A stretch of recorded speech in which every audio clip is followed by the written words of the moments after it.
Am I the a-hole for refusing to donate my kidney to my estranged sister, even though I'm the only match, after she kept my biological daughter from me for years? Here's a backstory. I, 29 female, was a reckless teenager, got pregnant at 17, and was terrified. My parents were conservative, and my sister Alice, then 27, convinced me to let her and her infertile husband adopt my baby to keep it within the family. She made me promise not to tell anyone the child was biologically mine and to always act as the aunt. However, things spiraled out of control. They moved away when my daughter Emily was just 2, and I was only allowed minimal contact. They changed her last name, and I found out they told Emily that her biological mom had died in a tragic accident. I confronted Alice, and she said it was for the best and cut contact completely. Fast forward to last year, Emily, now 12, discovered the truth. She reached out to me, angry and confused. I tried explaining, but she's resentful towards both me and Alice. Now, Alice has severe kidney issues and needs a transplant. I'm the only match in the family. She has apologized for everything and begged me to reconsider, stating it's just not for her, but so Emily doesn't lose a mother. I'm torn. Alice's friends and our extended family have been bombarding me with messages, some understanding, some extremely hateful.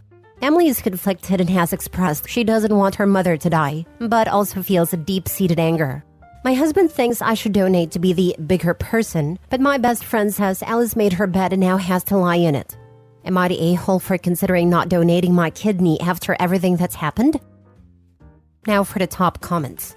Don't forget, you saying yes doesn't mean that you will be whipped into surgery tomorrow. There is an extended period of testing and counseling, which needs to be undertaken before you would get anywhere near that stage. To get the family and friends off your back, say you will consider it, but tell the medical teams that you're being guilt-tripped by the family and you don't want to do it. And they will tell the family that you aren't suitable to be a donor for other reasons. You won't be the first bullied and unwilling potential familial donor they will have seen, and you won't be the last. And depending on your age, don't forget that this is a major life-changing surgery with a lengthy recovering period. If you can't work, who is going to cover your living expenses? If there is a history of kidney disease in the close family, what would happen if you developed it later on? It's better to think of yourself first here, especially as your sister has been so awful to you for so long. Yes, do this. My understanding is you can get tested for a match. They check privately if you're being pressured. If you say yes, they'll announce you aren't a match. Double check that's how it works, but do it that way.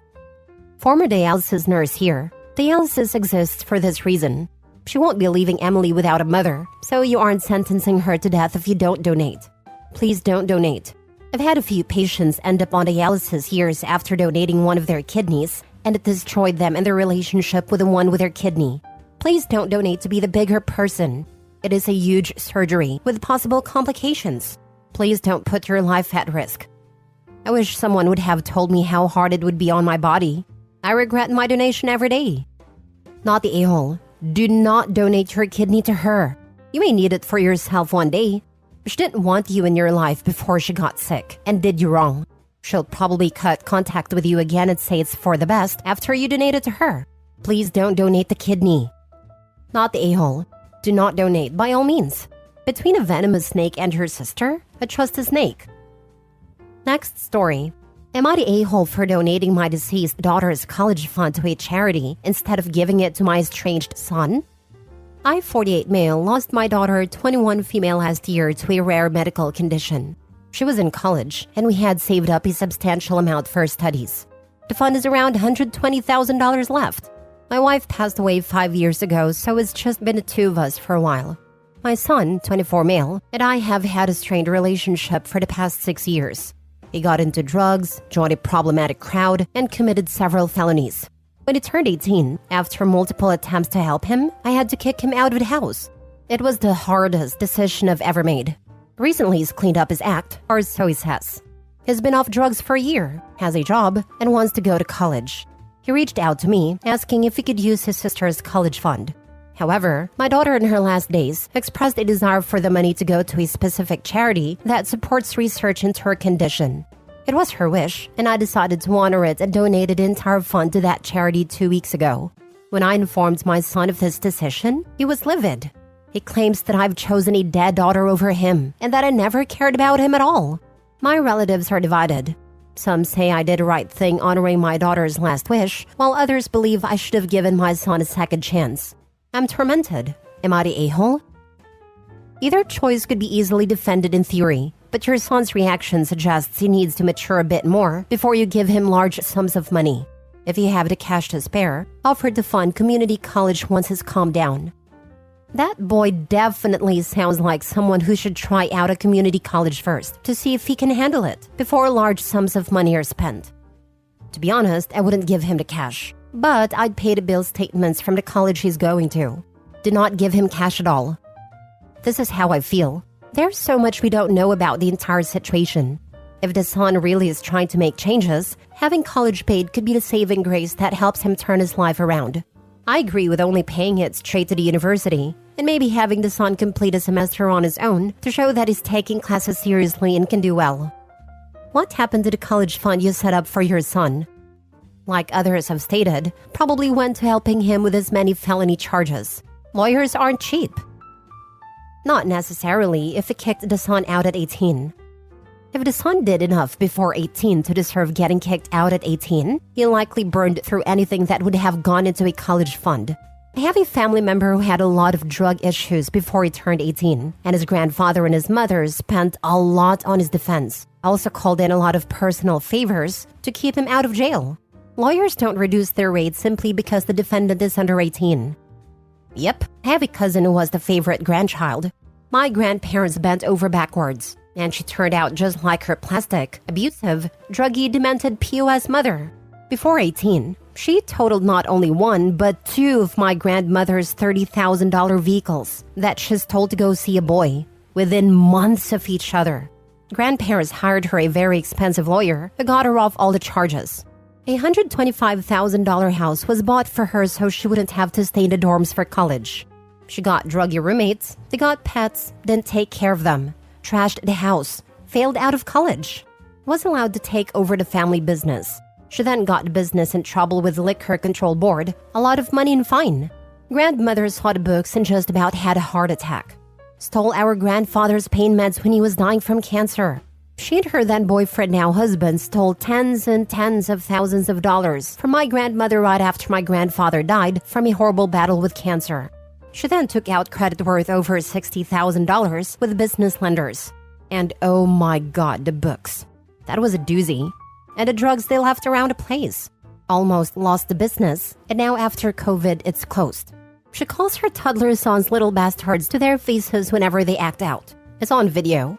The father is even worse. CPS has been called multiple times, and they only made her take parenting classes. It's a joke. All this before she turned 23, and I only know like 10% of everything. So, I can see how the son could have blown through his college fund before he turned 18. Next story. Am I the a-hole for wanting my husband to move away and told him divorce is fine with me? I, female 40, met my husband, male 51, 5 years ago.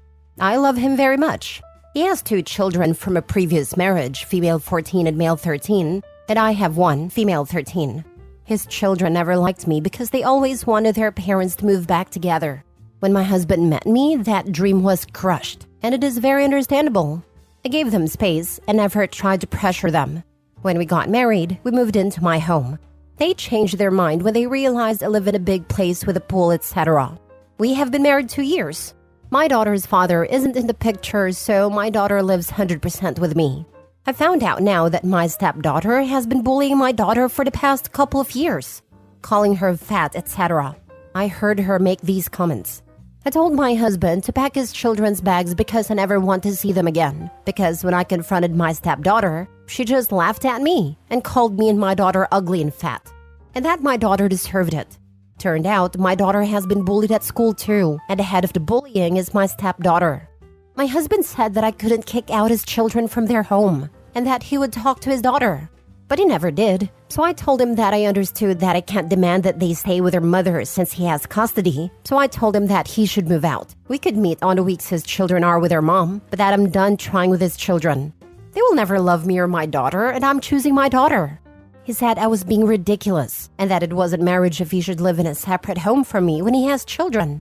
And I said if this didn't suit him, then I wouldn't mind divorce, because I'm not gonna have his daughter near mine again. I have no problems against my stepson, but my husband made it about him too because they're a whole package, which I totally understand. I can't demand that he doesn't see his daughter, so my suggestion is for him to move out and get his own place when he has his children. I spoke to my daughter about changing schools and she seems very positive to the idea. I still try to know more details about the bullying, but you know how embarrassing that is for children to admit. I never admitted to anybody that I was being bullied, even if my parents were very loving and supportive. Maybe I was even less inclined to confess to them because of how loving and supportive they were. Now for the top comments. Your daughter's mental health, happiness, and safety should always come first. You're doing the right thing, especially if he's doing nothing to stop his daughter from bullying yours. Take care of your daughter, OP. If he's unable to defend himself against his abusive daughter, you should file for divorce. This, OP has to defend her daughter. Nobody else will. I'm glad OP is putting her daughter before her husband. OP, your daughter will never forget you standing up for her. I assure you, it will mean a ton to her. Not the a-hole. You are doing right by your daughter. At this point, I would just opt for a divorce. It doesn't sound like he intends to do anything about his daughter. He may try and drag his feet to get his own place. May try and convince you that it won't happen again. I agree. Give him a strict timeline and stick to it. If he's too lazy a parent to do something about his daughter, he's too lazy to be in his marriage. You take care of yourself and your daughter. Period. If it was me, there wouldn't even be a timeline to set.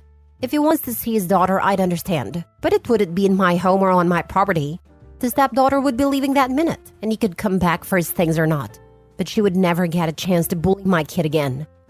You showed your daughter just how much you value her well-being and how unacceptable your stepdaughter's behavior was. Those are powerful lessons. Not the a-hole. Well done, you. Hopefully husband will move to a different school district, so the two girls are not going to the same school. Last story. Am I the a-hole for telling my wife her brother will never live with us? My 39 male and my wife, 37 female, have been married for 13 years. The entire time I have known her, her older brother Tom, 39 male, has never held a job or lived anywhere but with her parents. As far as I have been told, he has had a couple part-time jobs that didn't last long and lived for a few months in dorms when he tried college for one semester. My wife and I were visiting her grandmother in another state along with her mother, and a conversation of what happens to Tom when the parents are no longer able to support him came up. I mentioned he needs to be pushed to get a job and become independent long before they can no longer do it for him. And my wife's grandmother said she thought the idea was that Tom would just end up moving in with us when the time came. I looked at my wife, who didn't react at all to that news, as if she already knew that was the plan. But before anyone could say anything else, I said that is never going to happen. My wife told them we haven't really discussed it and the topic was changed. Later on, she said my response was uncalled for, and to flat out refuse makes me an a-hole. Am I? Or is my not wanting to support my 39-year-old bum of a brother-in-law valid? Not the a-hole. So she 100% is going to just let him move in and play the he's family card. I would start setting it up so you can leave when this happens. I was going to suggest that OP have the conversation now and say, if you plan to have your brother move in with us, we should get a divorce now rather than later. But OP's wife could lie and bide her time. So he should still have that conversation and also get his act together. My fiancé has a younger brother that cannot get his act together. Gets fired within a year of every job he gets if he doesn't rage quit. Has an outrageous car payment on a piece of crap that he doesn't maintain. Is constantly asking her for money which she doesn't give him. Blames everyone and everything else for his misfortunes. And is 1 or 2 speeding tickets away from either getting arrested or becoming uninsurable. I told her that when her parents aren't around anymore, we will absolutely not be filling in for them as a support system. Thankfully, she agreed and is just as annoyed with him as I am. They're family, so she's still cordial with him. But anytime he starts complaining about his latest issue, I throw out a few jabs if only to make him aware that not everyone is going to spare his feelings, especially when most of the time he is the architect of his own misery. We bought a house last year, and the first week we were in it, he was already asking if he could rent a room from us.